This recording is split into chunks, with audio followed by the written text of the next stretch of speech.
ഇതാണ് ഞാൻ കഴിഞ്ഞ വീഡിയോയിൽ കാണിച്ച അബുദാബി സിറ്റിയിലെ മദീന സെയ്ദ് മാൾ കേട്ടോ. ഈ മാളിൻ്റെ ഉള്ളിൽ കിട്ടാത്തതായിട്ട് ഒരു സാധനങ്ങളും ഇല്ല. മാളിൻ്റെ ഉള്ളിലേക്ക് കിടക്കാനാണെങ്കിൽ പല വഴികളുമുണ്ട്.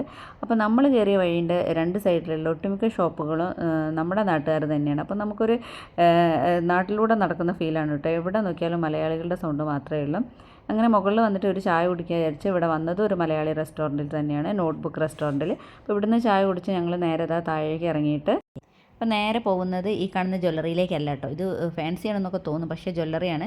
എനിക്കൊരു ലൈറ്റ് വാങ്ങിക്കാൻ വേണ്ടിയിട്ട് ഫ്യൂച്ചർ എന്ന് പറഞ്ഞ ഈ ഷോപ്പിൽ വന്നതാണ് കേട്ടോ. ഇതും നമ്മളെ നാട്ടുകാരെ ഷോപ്പ് തന്നെയാണ്. അപ്പോൾ ഈ ഷോപ്പിൻ്റെ തൊട്ടടുത്തുള്ളതാണ് ഈ പെർഫ്യൂമിൻ്റെ ഷോപ്പ് കേട്ടോ. ഇത് നമ്മളൊരു മലയാളി ചേട്ടൻ്റെ തന്നെയാണ്.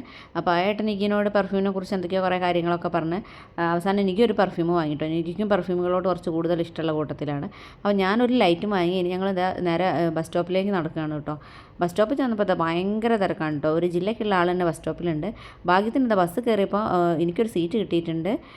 അപ്പോൾ നമ്മൾ ഇനി പുതിയൊരു വീഡിയോ ആയിട്ട് നമുക്ക് വീണ്ടും കാണാം. അതുവരെയും ടാറ്റ ബൈ ബൈ.